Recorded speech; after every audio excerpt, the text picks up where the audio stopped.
Continuando con el tema de escudriñando las Escrituras, quiero que me acompañen en esta tarde al libro de los Hechos en el capítulo 6.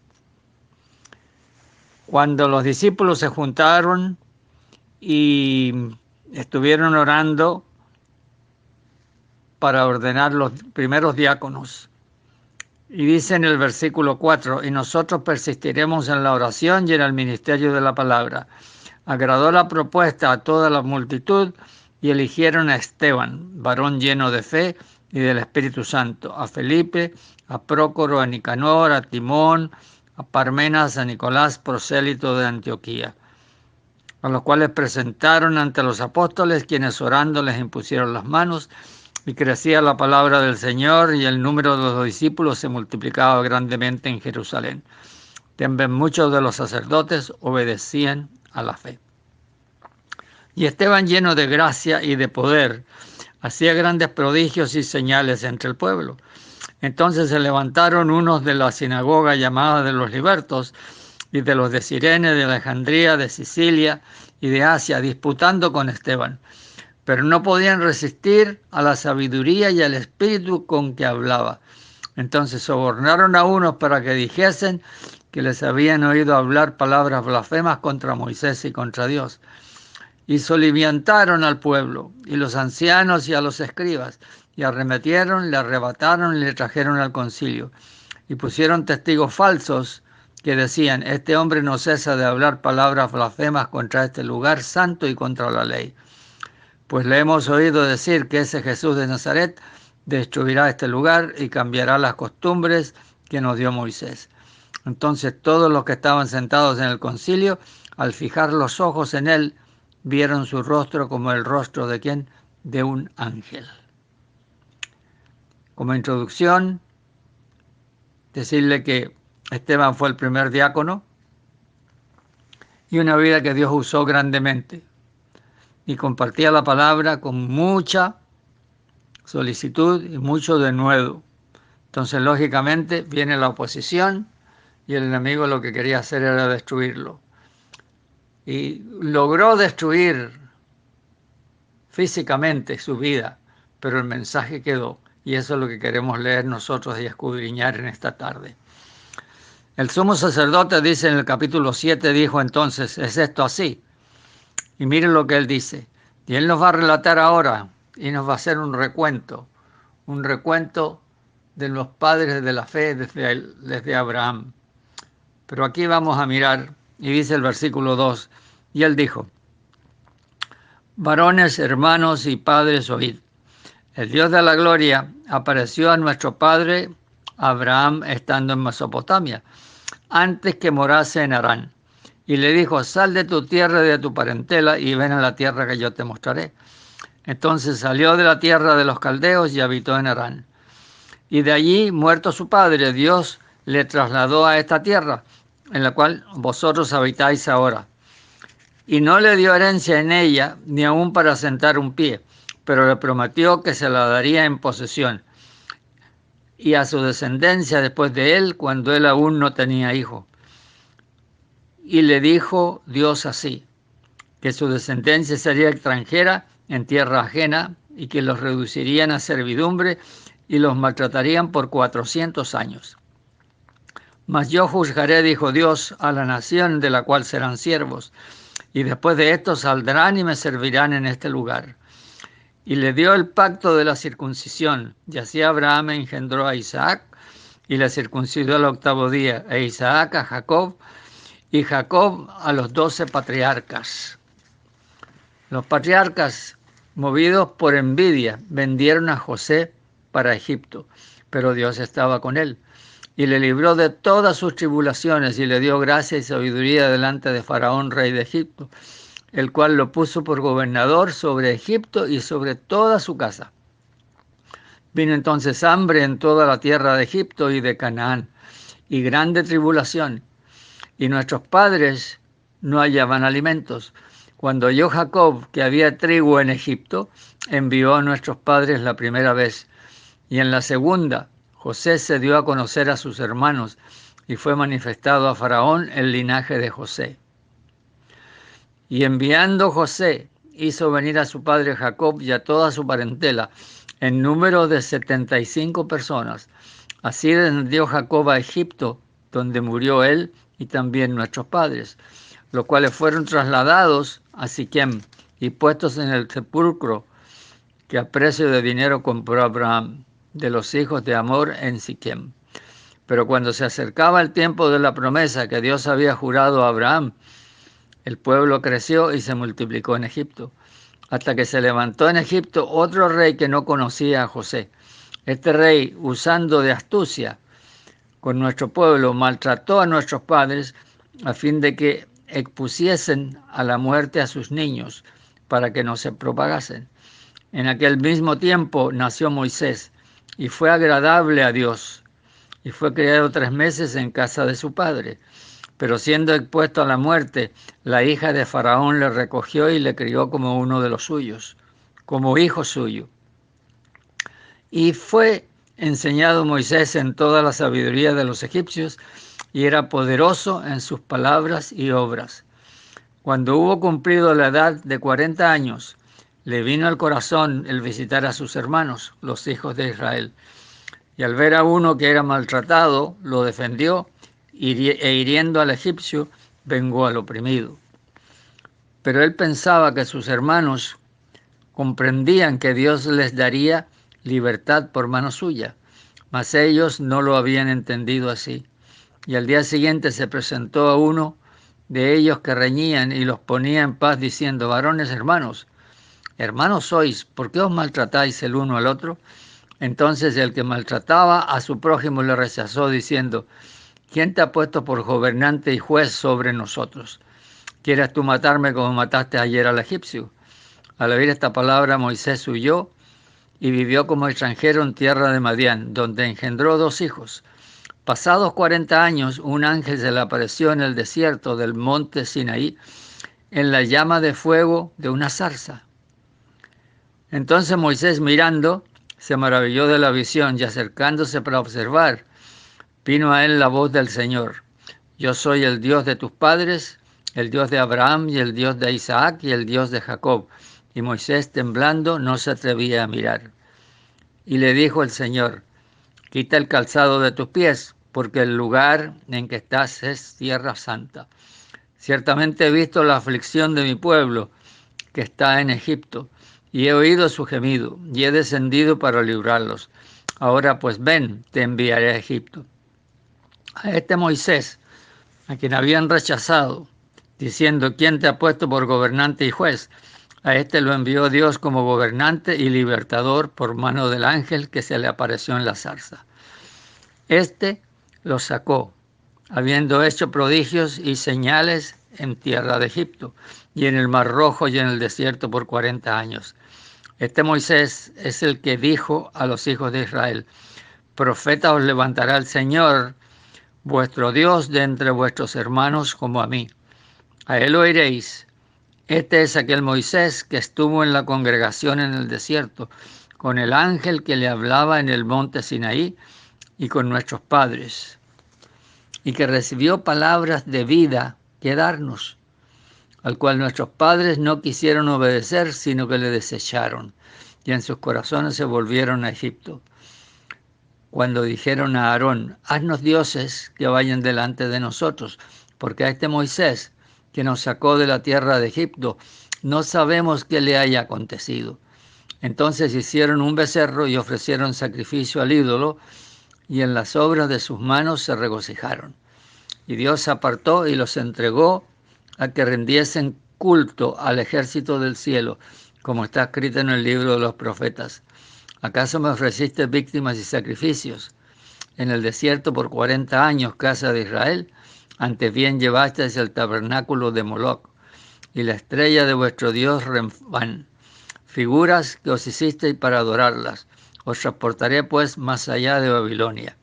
Tuvieron nuestros padres el tabernáculo del testimonio en el desierto, como había ordenado Dios cuando dijo a Moisés que lo hiciesen conforme al modelo que había visto, el cual, recibido a su vez por nuestros padres, lo introdujeron con Josué al tomar posesión de la tierra de los gentiles, a los cuales Dios arrojó de la presencia de nuestros padres hasta los días de David.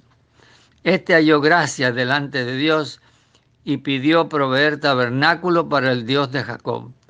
Mas Salomón le edificó casa. Si bien el Altísimo no habita en templos hechos de mano, como dice el profeta, el cielo es mi trono y la tierra el estrado de mis pies. ¿Qué casa me edificaréis? Dice el Señor. ¿O cuál es el lugar de mi reposo? ¿No hizo mi mano todas estas cosas? Duros de cerviz e incircuncisos de corazón y de oídos. Vosotros resistís siempre al Espíritu Santo, como vuestros padres, así también vosotros. ¿A cuál de los profetas no persiguieron vuestros padres y mataron a los que anunciaban de antemano la venida del justo, de quien vosotros ahora habéis sido entregadores y matadores? Vosotros que recibisteis la ley por disposición de ángeles y no la guardasteis. Oyendo estas cosas, se enfurecían en sus corazones y crujían los dientes contra él. Pero Esteban, lleno del Espíritu Santo, puesto los ojos en el cielo, vio la gloria de Dios y a Jesús que estaba a la diestra de Dios. Y dijo: He aquí veo los cielos abiertos y al Hijo del Hombre que está a la diestra de Dios. Entonces ellos, dando grandes voces, se taparon los oídos y arremetieron a una contra él, y echándole fuera de la ciudad, le apedrearon. Y los testigos pusieron sus ropas a los pies de un joven que se llamaba Saulo, y apedreaban a Esteban, mientras él invocaba y decía: Señor Jesús, recibe mi espíritu. Y puesto de rodillas, clamó a gran voz: Señor, no les tomes en cuenta este pecado. Y habiendo dicho esto, durmió. Qué lectura larga pero tan preciosa. Nos hace un recuento desde la salida de Abraham hasta el tiempo donde estaba él viviendo. Pero qué lindo que el Señor usó a Esteban para que nosotros aprendiésemos la historia de nuestros padres, la historia de aquellos que salieron de Egipto y la historia de aquellos que el Señor redimió, la historia de todos aquellos desde Abraham hasta cuando vino el Señor Jesús. Pero qué lindo que nosotros podemos leer estas escrituras y escudriñarlas en esta hora y darnos cuenta que la oposición que tenemos nosotros en este tiempo la tuvieron todos ellos.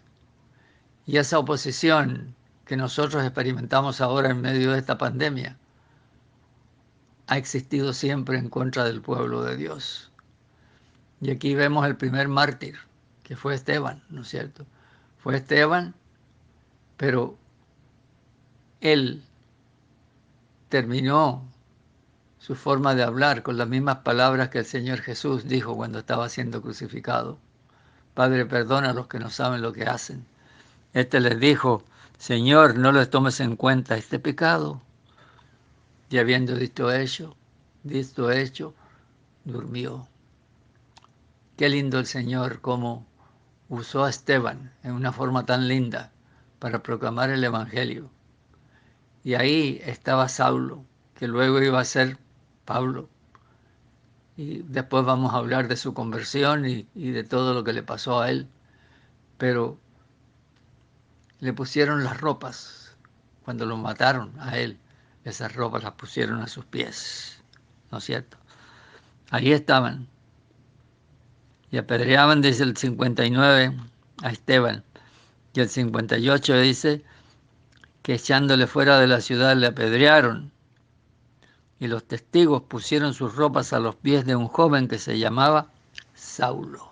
Ese Saulo iba a ser Pablo. Pero qué tremendo la forma y la actitud de este joven diácono. Y así vemos nosotros la importancia del diaconado, la importancia de los diáconos que hay en las iglesias en este tiempo. Estarán todos estos diáconos haciendo su labor, predicando la palabra como Esteban, ayudando a la gente.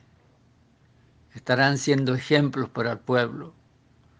Y eso es lo lindo, que para eso el Señor dejó el diaconado, para que estén en las iglesias a la par del pastor, ayudándole y ayudando a sostener al pueblo, aconsejando al pueblo, velando por el pueblo, velando por todas las necesidades.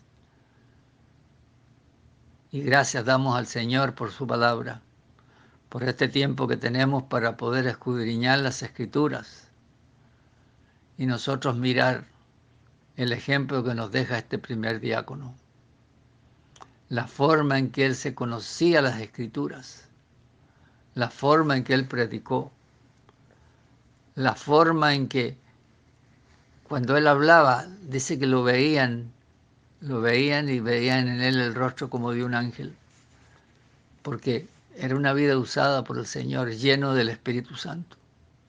Y nosotros tenemos que pedirle al Señor que así como Esteban, que todas las iglesias neotestamentarias y las iglesias de ahora tengan diáconos como esta vida, que sean llenos del Espíritu, que sean apartados para el Señor y que puedan servir al Señor. Y no solamente los diáconos, todas las congregaciones, que todos los creyentes sean de esta forma y puedan estar dando testimonio del Señor en medio de esta pandemia, donde cada uno de nosotros está llamado a brillar como luminares, como decíamos la vez anterior. Brillar como luminares en medio de ¿quién? De esta oscuridad, de las tinieblas espirituales en que estamos viviendo. Nosotros miramos la luz del día y decimos, bueno, pero estamos en la luz y el sol alumbra. Pero lo lindo es que alumbra el sol de justicia que está dentro de nuestros corazones, que se llama Jesucristo. Ese es el que queremos que alumbre a través de nosotros ahora. Dejémoslo nosotros salir. Dejémoslo nosotros que Él siga haciendo la obra que Él comenzó. Él quiere continuar y usarnos a nosotros como vasijas para nosotros compartir su palabra, compartir el Evangelio, compartir las buenas nuevas, compartir la esperanza que el mundo quiere ver, que es Jesús en nosotros, la esperanza de gloria. Así, hermanos, que el Señor pueda bendecir a cada uno en esta hora y nosotros dar gracias al Señor por la vida de este diácono, por la vida de Esteban, y nosotros dar gracias al Señor también porque somos sus hijos y sus hijas, y el Señor nos quiere usar en medio de una generación que no es la mejor, perversa, dice por un lado por ahí, maligna, pero sabe una cosa, el Señor venció, el Señor es más que vencedor, y nosotros en Él somos más que vencedores, y Él quiere usarnos. ¿Que vamos a recibir vituperio? Vamos a recibir vituperio. ¿Que muchos nos van a criticar? Pues nos van a criticar, pero a Él, ¿qué no le hicieron? Hasta matarlo en la cruz. Pero Él dio su vida por usted y por mí, para que nosotros podamos continuar su obra. Y ahora Él está sentado a la diestra del Padre, pero nosotros somos su cuerpo. Estamos morando con Él allá en las alturas, como dice la palabra, que estamos sentados en lugares celestiales con Cristo Jesús. También dice la epístola a los Colosenses, dice que nuestra vida está escondida con Cristo en Dios. Cristo es la cabeza de la iglesia, pero nosotros somos su cuerpo. Y la cabeza no puede estar separada de su cuerpo. Nosotros estamos junto al Señor y estamos morando allá en las moradas celestiales, espiritualmente hablando. Así que regocijémonos y démosle gracias al Señor por poder nosotros descansar en Él y tener la seguridad y la certeza de que al estar en Él nada nos va a acontecer que Él no sepa. Él nos va a guardar, Él nos va a cuidar, Él va a seguir haciendo esa obra que está haciendo en cada uno de nosotros y nos va a usar para honra y gloria de su nombre. Amados y amadas, que el Señor les bendiga ricamente en esta tarde. Bendiciones en el nombre de Cristo Jesús. Amén.